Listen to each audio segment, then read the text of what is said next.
Hey, it's Jonathan Lunger at Hologramchat.com, and this is episode 69 of Fireside Chat. And once again, I have my good friend Marcia Bell, the bonafied cat whisperer and Hollywood talent agent extraordinaire. How you doing, Marcia? I am doing great. How about you?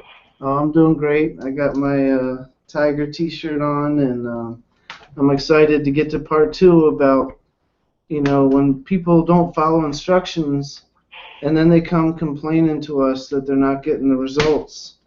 And we have to try to explain to them, we weren't just telling you the instructions for our own breath. A recommendation or a suggestion. Right. It really was a requirement, more or less. Yeah, we weren't saying it just to hear ourselves talk. And at first, I think this happens in just about every business is people start out very nice, very friendly. Me working as a talent agent,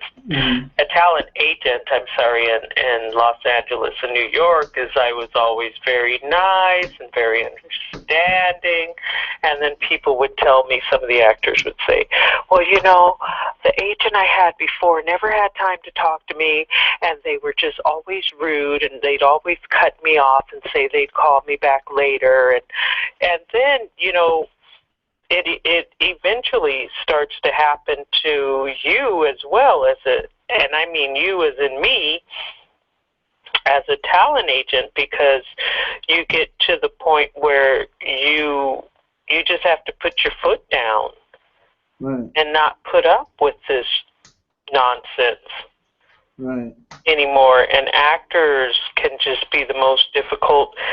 I think I was telling you how the producer is over the director is over the casting director is over the talent agent, and the talent agent is over the actor, and it's everyone's job to make the next person up, make their life easier. right. Casting directors, they don't want to have to, click on links. They don't want to go to IMDb to look at somebody's resume and reels. They don't have time to look up these actors. They need you to have all your information on one page ready. Right. For them. And you talk to actors and you say, do you have all your stuff? Well, just have them go to IMDb. All my stuff is posted on IMDb. Yes. And it's like, do you know how fast castings have to happen? Right. You might have 6 hours to cast a show that's going to tape in like 2 days. Right. You think someone's going to spend 10 minutes going into IMDb, logging in, looking up your name, and there's people who totally expect people to do stuff like that for them. And it's difficult because in business and a work situation, maybe you have advice for me. How do you find people who actually are serious, and how do you, weed through them, so to speak? Do you have any advice for me? Oh yeah, absolutely. Thanks for asking. When I look to get business partners, I always, say a prayer, meditation, whatever you want to call it, a focus, and I focus on attracting, people with big hearts, first and foremost, people who care about other people. Yes, and, yes. Because I don't care how much millions of dollars they earn as a top Hollywood draw or whatever it is in any industry, it's if they can't set the ego aside and be nice to people, then all that stuff doesn't matter. And nice, I think, includes being willing to cooperate with other people. Right. There's people who they're very nice and they're very polite and this and that, but then you ask them to do something and it doesn't get done. So that's not nice. Right. You know. I'm not saying that I see what you're talking about. And all that stuff goes such a long way in Hollywood. Just because most people in Hollywood and New York are like so nice and down to earth. Yeah. Even the casting directors who yell and say, "I'm busy, you need to hurry up and get my da-da-da-da-da." Even they're nice people. I mean, you just laugh because they're like, "Oh, that's so-and-so, that's just how they are." But no one has like really got their nose up in the air. Right. You know, everyone is just honest. They're honest working people. Right. Trying to make a living. Yeah, and I mean, I'm not acting like I'm a saint. I've said things I've regretted before, but when I make a mistake, I'll go back and apologize. Yeah. And some people got an ego to the point where they want to set themselves up to fail, and it could be a subconscious thing where they want to prove to themselves that particular industry is all a scam and doesn't work. Yeah. And so they've set themselves up to fail subconsciously. I think people who have set themselves up to fail are people who, I talk to people who say, "Well, I heard this particular casting director only chooses his friends, and I heard this person, they won't work with people who live outside of Beverly Hills." And and it's like, why are you giving so much credit to sources that you can't even confirm are true? I mean, it's like, why don't you have your own experience? But what they want to do is sabotage themselves, right, and blame or attribute their failures to all of these outside imaginary forces. Exactly. And like you said the other night, it could just happen on, and it's so hard. How do you meet people who are not like this? Well, unfortunately. And what are the red flags? Not to interrupt, but I just wanted to throw that in there before you. Oh, absolutely. I mean, the sifting process. It's sort of like when someone applies for a job. Like, if they can't provide a proper resume, then they're not going to get past the first door. And there's certain qualities and characteristics that you want to focus on. Like, for instance, if someone's trying to get a job on a movie part or a TV show, you probably don't want them calling all hours of the night, and you probably don't want them saying, "Oh, I'm so beautiful, I don't need to give a professional photo," or saying that, I'm so talented, I don't need to make a video and put it up on a video site. When they see my picture, they'll just know everything about me. Right. Well, as I segue into this next point, I was going to play this beat I made today, but you mentioned something last night or 2 nights ago about how important it is for people to think independently and just start thinking more in general. With all of the stimuli that's available today, it's so hard for people to think. Right. And I am just like I'm rebelling against so much of the technology. I felt like I've had it. I've just had it. I don't want an iPad. I don't have an iPod. I don't know how to even use that kind of stuff. I can barely text. Right.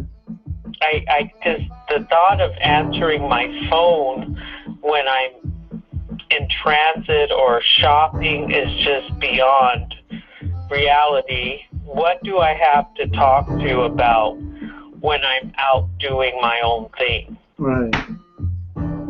I can't take it. I am not going to talk to anybody standing in line. I'm not going to talk to anybody shopping. Right. I'm just not going to do it. Yeah. And I rather call AAA than use my cell phone. I'd rather flag down a police or another motorist and say, can I use your cell phone? Or, I have my iPhone and everything, but I really rather, back in the day when people would get stranded on hot freeways and out in the middle of nowhere, it's funny how they always found help. Yeah. Exactly. When we were in high school, we didn't have any way of contacting our parents if we, got hit by a car or something like that. The hospital or the police department would do it. Right. Like I saw a guy on the side of the road a month or two ago, and instead of the first word out of my mouth, like, do you need help? My first words was like, do you have a cell phone to call for help? Oh, Lord. I was trying to say the same thing. I was pulling over to make sure he was okay. Yeah. But I should have phrased it like, can I help you? Yeah. You're like, oh, buddy, I'd like to stay and help, but if you have your own cell phone and everything, you should be okay. Right. You don't need my help. We just call 911, and someone should be able to help you. Yeah. And the guy is like all in shock and he has no idea where he is.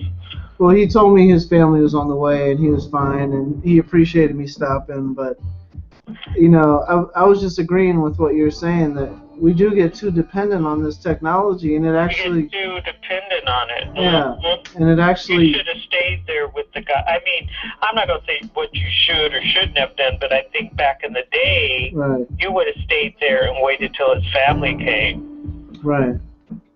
Or at least stayed there for a while. Right. And made sure a police car or an ambulance or something was on their way.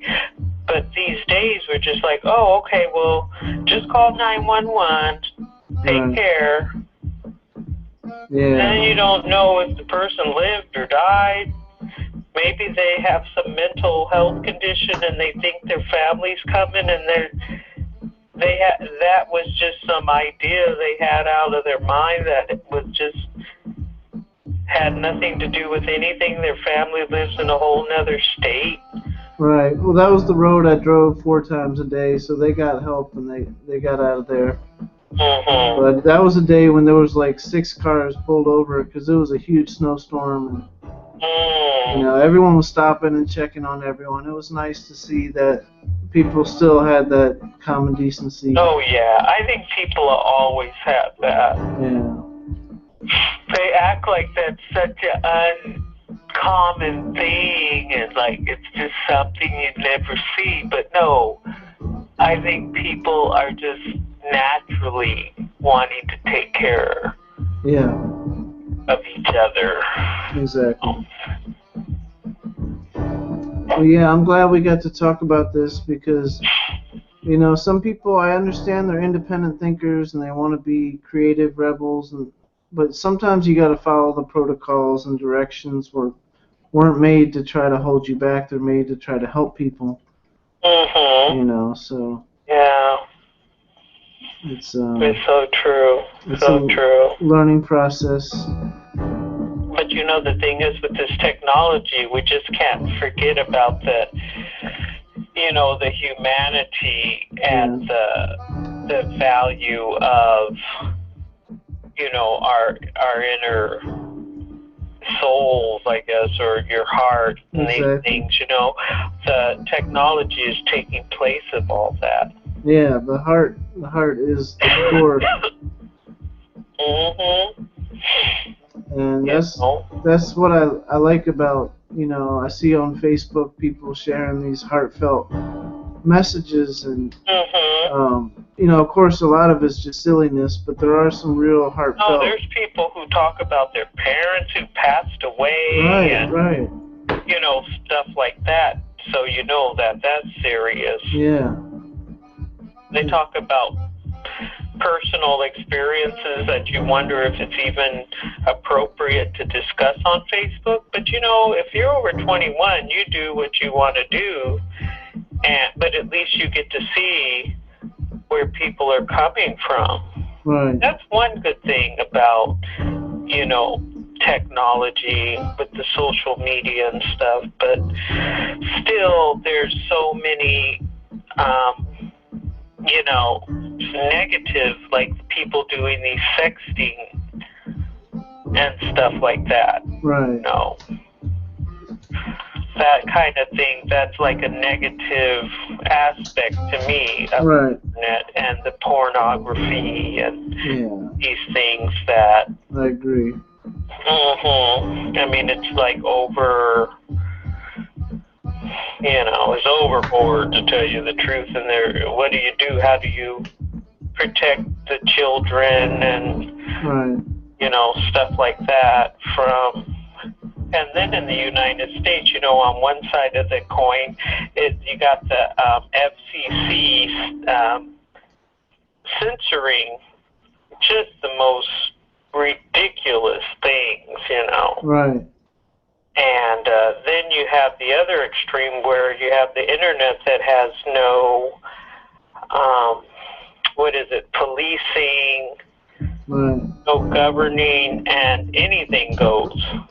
Right, like for instance, you know, if they show somebody who's half nude and kissing somebody, that's, they'll ban that, but then they'll show something that's super violent and that's okay. Yeah. And there's something twisted about that. There's something twisted about that. Yeah. Showing heads cut off. Right. Arms blown off. And, you know, thousands of people getting shot and thrown in the ocean and, you know, stuff like that. But yet you can't show, like, a person's rump. You know, come on. Everybody's got that. Right. And then as far as the body parts go, everybody's seeing it. Right. And if you just don't act like it's a big deal, nobody's going to get sexually turned on. Like in Europe, you know? Right. They have television commercials with nude people. Right. And the kids, they don't even hardly give it a second look. I mean, they've seen that stuff since they were 2 years old. Right. What's so interesting about it? Yeah. Well, you know, I always do the disclaimer as far as if people click the links, join either of our businesses, we can't promise anything, but they can read that later. But, you know, I'm glad that we got to talk about this stuff because, you know, coming from the heart is what it's all about. Like, if people change a law, you know, the people aren't going to follow that law unless their heart is behind it. You know. So unless you change people's hearts, it really doesn't matter about what type of rules people put out there, because people just break the rules if it doesn't go with the heart. If it doesn't go with what they, you know, and not to get too much onto another subject, but I was talking, explaining to my daughter about Martin Luther, who changed Christianity, and this could be kind of controversial, how the church was the Catholic Church. And he decided that he didn't agree with the Catholic philosophy. So he broke off from the church and started the Protestant church. And, it's like, just because you don't agree with something doesn't mean you could change it to what you want it to be.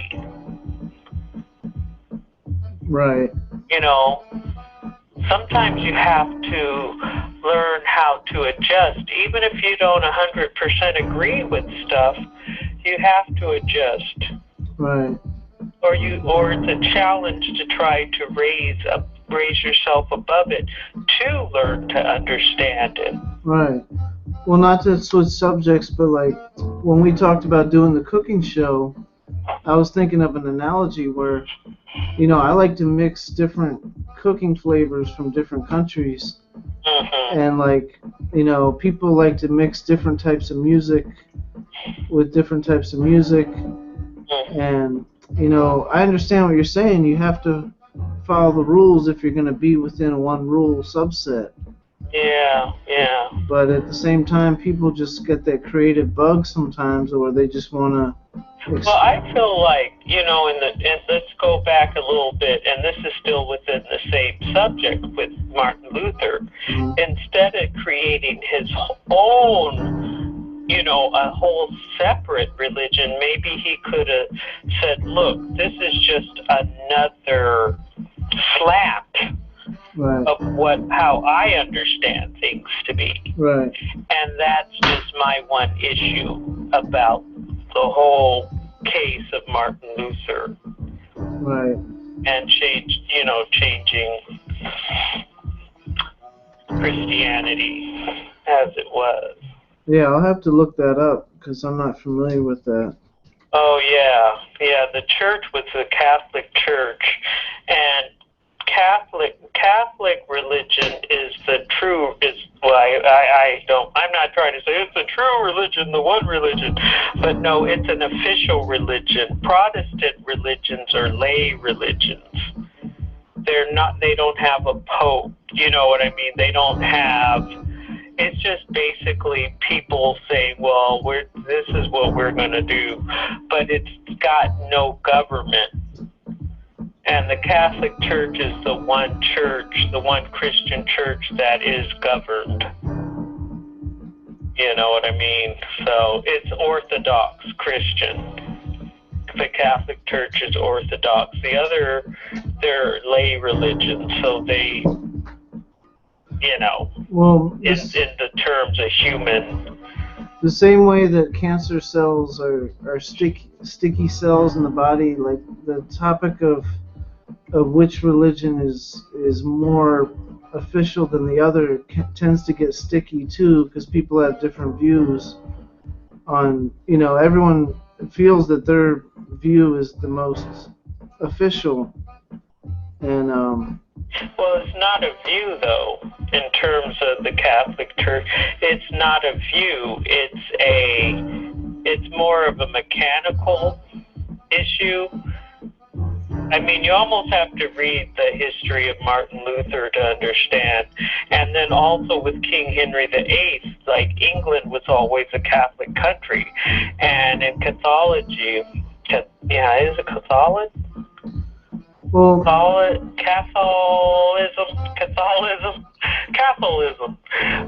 Catholicism. Where you get married once. You're baptized once. That's all. One baptism.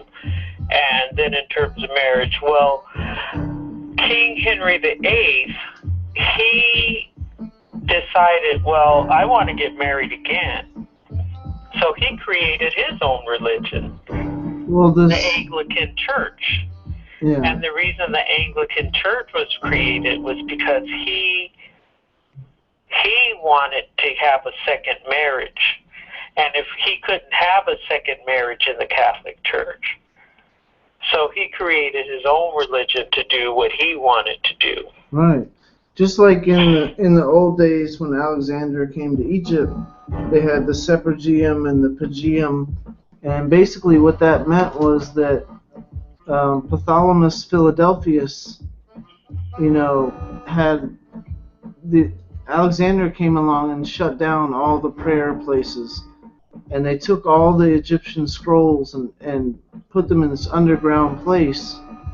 And when they wrote the first Bible, what they did is they took these scrolls from ancient Egypt and they wrote the Bible from these scrolls. Right. And so, nowadays people consider that we live in a predominantly Christian country and that is the end-all be-all of the official version. But if you look back in history, you realize that this stuff was originally written in Egypt, and then the Europeans came along and tried to give European. Their own version. They tried to claim the original authorship. Right. When really it was. When the Bible does not, there may be a few places in Europe that are mentioned, but for the most part, right. The Bible takes place on the African continent. Exactly. It doesn't take place in Europe, and none of the Jesuses are European. They're right. Arab looking at, let's just say Arab, because Jewish people are Middle Eastern people. Jewish people are not. They may look European now because through their diaspora of traveling around the world, they went through Russia and Europe. So of course they're going to look Caucasian at this point, but at the original point, they were looking like people from the Mediterranean and the Middle East. Right, like Dr. Ben mentioned that the Ethiopian, he had a book called We the Black Jews, and he talked about the Falasha Jews from Ethiopia, and when they would go to Israel, sometimes they would not get the proper respect they deserved. And, which is so weird, because if Adam and if the Garden of Eden is set in Ethiopia, exactly. I mean, come on. Right. Hello. Exactly. That's where the Garden of Eden, and even on the non-religious, a non-religious note, Egypt is where the first skeletal remains of a hominid. Right. As well as biblical. So it's a biblical origin where the biblical world, because people say, well, I only believe in the religious explanation of the world, and other people, well, I only believe in the scientific. Well, both occurred in Ethiopia. Right. Scientific and spiritual. Right. And all the major Western religions originated in Africa. What's interesting, though, is when you read different, the histories and the fables and the myths of how a society is explaining how the world began. Right. They all kind of point to the same. The story is so similar. Right. In every nationality and every, you know what I'm saying, yeah. around the world. So it's some kind of synchronicity where they all got the same story. Right, like Buddha was 12 years old when he got lost from his parents down in the city, and then, Jesus was 12 years old when he got lost from his parents down in the city. 13, uh-huh. Yeah. 12, 13, let's say about that right. year, because they had different ways of counting back in those days, too. Right. They picked up the Arabic way of counting kind of midway through. Right, and the Black Madonna, like the story of the Virgin Mary, like the Immaculate Conception, and the Holy Trinity. This stuff was covered in ancient Egypt, and well, they even say the story of Jesus actually occurred 6,000 years before the story of Jesus that everyone accepts in the Bible. Right. And it was a Yoruba in Nigeria. And the story is originally from Yoruba. Interesting. And people who are Yoruba, because I used to work at a clinic, and there was a girl who was Yoruban, or a Yoruba. I don't know how you really explain, but she wore all white, all pure white every day, and she had her hair wrapped, and it was all white because that's what the religion called for. And so she, was explaining to me how this story of Jesus, of a Jesus-like person or a predecessor, or it might even been already Jesus. And what would be interesting, this would be a really crazy twist. If you know how they talk about the resurrection of Jesus? Right. Well, let's say this happened in Nigeria, and when Jesus rose in Israel, that was the second coming. That actually was the second coming. And so everybody's waiting for the second coming, but maybe that already was the second coming, because the first coming of Jesus happened 6,000 years before. And all of the Bible and everything is based off of Egyptian religion and other religion and myths. Right. Because if you compare the Bible to Sumerian and Phoenician myths, right, it is like, you're like, oh my gosh, I don't believe it. This is like the same story of the Bible. right, and like, and then even in Hinduism and all this stuff, you see all of these, like, there's a book called the Ramadama. okay. I think that's called I'm probably pronouncing it wrong, but I read it. It's an Indian kind of Bible. Mm-hmm. And when you read it, it's like the book of Revelations. Interesting. Mm-hmm. It's like the Ramayadama. I read it, and it's very similar to the book of Revelations. You gotta read this, and it's like an Indian Bible. Does the last part sound like Vita? About 500 or 600 pages. Does the last part sound like Vita? No, okay. It's the Rayana Dana, something like that. The Rahan. I have the book. What is it? The Rana. Yeah, Ranayama, something like that. I'll ask my friend from India about that. Or look it up on the internet. Okay. But it's a book about a person who was something like Jesus. Mm-hmm. He came to earth. He didn't know that he was a prophet. Mm-hmm. And what happened was he ended up fighting all these different serpents and six-headed serpents, and right. And he was a spirit. He didn't realize that he was a spirit coming from another dimension, heaven. But as he lived, he realized he was. Right. And he had to fight, but he had to fight like 5,000 guys that had swords, and then he had to fight all these dragons, and then he had to fight, and and I don't know if, like in India, you know how they show a lot of these entities with 6 and 7 arms? Uh-huh. I don't know if it had something to do with that, but he would have to like simultaneous fight.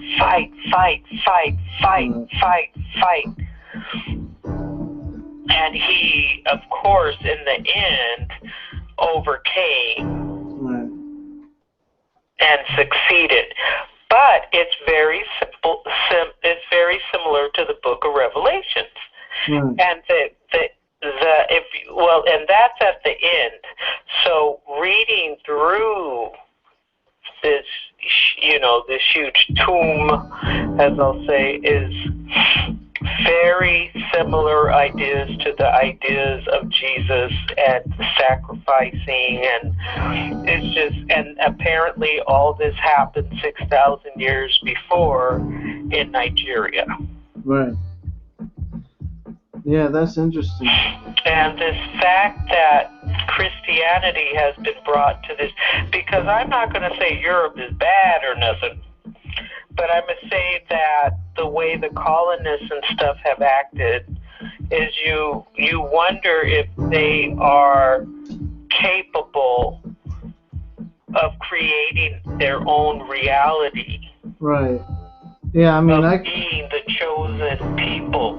Yeah, I mean, I can say they've been bad as far as the colonialism and neo-colonialism, and they have a track record of acting really bad. And like when you mentioned the Yoruba earlier, I saw a video. The Yoruba of Nigeria, what today is considered Nigeria. Yeah, I saw a video the other day that mentioned the Yoruba and about 5 other different religions, and they said they were all fall under the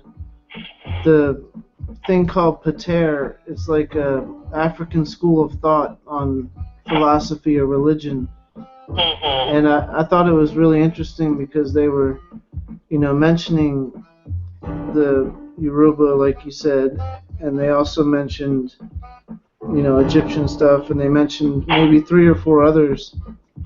And what's interesting is, Black Africa, quote unquote Black Africa, is considered like to have nothing to do with Egypt and all these things. Well, Africa is a continent, so everyone is pretty much well, Egypt was related. Okay. Egypt was a black land, and And all of Africa is just, if you read, there's a book called History of the World. It's an animated cartoon history, and it talks about how Ghana, which, of course, when the Europeans came, they always wanted to dismiss anything to do with blacks because they wanted to say, well, there's lots of blacks in Africa who are, most of Africa or a lot of Africa has indigenous people.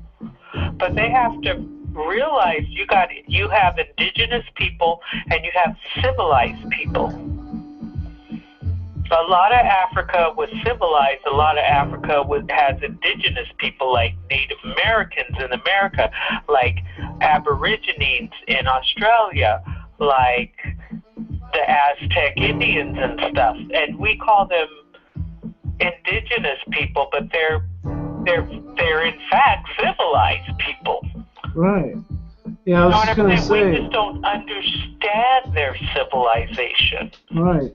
We have a lot to learn because we have a lot to learn. The indigenous people have been the most civilized. They know how to communicate with the earth. Right. And modern man can't do that. Exactly. So, what is civilization? Is it just because if you're civilized, you know how to drive a car, and you know how to tie your shoes, and Right. That doesn't necessarily mean you're civilized, because you look at the way people act in the United States and the things they do. Right. To me, the definition of civilized is not being aggressive towards people, like not causing wars and not committing genocides and murders, and that's what cavemen. That's what civilization, because you would think after how many years they say man has been on Earth? What? Well, 30,000. It's not been that long as you would think. What? Well, 30,000, 50,000 years, something like that. Well, the indigenous people have been here forever. At a level where we could communicate with each other and not be having to go to war. Right. There should have never been a World War I. Right. There should have never been Civil War. I mean, look, this is getting into the 19th, 20th, and 21st century. Right. Why are people still at war 50,000 years after man has been inhabiting the earth? Right. Well, I watched the video series, The Time and What Must Be Done on YouTube, and from my understanding, the humans and indigenous people have been around forever, and the recent people of the last 6,000 years. During the dinosaur era? Well, that's a whole other subject, whether some of these dinosaurs were here, but the last 6,000 years have basically. Not the dinosaur. Oh, stop it. But the last 6,000 years have seen a type of warfare and barbarism that never existed before that. And, it's exactly what you said. Like, why would I get on a cell phone and be rude to the people on the line next to me. Mhm. You know, and why would I not stop and wait with the person until they get help? It's Mhm. like that stuff should all be common sense. That should all be Mhm. We shouldn't even have to think about stuff like that. exactly. And you know how people, like in my neighborhood, you got these gentrification people coming in. Right. There's a house. It's not even, that house was not very large on the corner, and the woman finally moved out, and they tore her house down. Someone bought the property, tore the house down. Guess what? What? They're building 2 houses Mm. on a 1-home lot. Right. These people are being so greedy. Right. If we were so civilized, money would not be so important. This idea of money. Right. If I had bought that woman's house and I tore it down, I don't care. Maybe I can make double the money with 2 houses. I don't care. I don't want 2 houses there. Right. Build 1 house. Why does the person need to build 2 houses? Oh, he's going to get double the money. Right. Is that civilized? No, Is that civilized thinking? That's avarice and greed and. It's greed. What are you going to do with 2, you get $100,000 instead of $500,000. Right. What difference does it make? Right. What more can the person buy? Yeah. You know? Exactly. But these people, these gentrification people, are some of the greediest people you could even. Oh my gosh, they're so annoying. Yeah. The house, and the neighbors, I guess they're pretty good, even though they had that party and didn't invite me. Even though I was the one neighbor who took a plant and wrote a welcome letter to the neighborhood, and welcome to the neighborhood, gave them a plant, and they had a party, and all the neighbors were invited, but somehow my invitation got lost. Oh man, that's not right. Right. And it just goes to show you, Right. what this so-called civilization has come to. Right. And like someday, if you have a party, you'll invite everybody, and they'll be like, of course. They'll be like, how come you invited me? We didn't invite you. You'd be like, well, that's not my style. Everybody's invited to my parties. Right. And you don't even have to bring nothing. I don't have this potluck. Right. If I'm gonna have a party, I'm gonna buy everything. You don't have to bring nothing. Right. Shoot. Some of these potlucks get on my darn nerves because you feel like, well, if I don't bring something, I shouldn't eat. Right. Well, hey, I appreciate it, I'm Marcia. gonna cater the place. It only is like $200. I mean, Right. You could buy a case of $2 chuck, really. Right. And have all kind of hors d'oeuvres and pasta. Right. And stuff like that. But no, you don't have to bring anything. Give me a break. Right. Well, hey, Marcia, I can't thank you enough for this call, and I got a little carried away. No, it was beautiful. I'm glad we got to talk about all this, and I look forward to getting more calls done in the future. And I'm just gonna put an end to it tonight, and look forward to talking to y'all tomorrow. Thanks for coming through.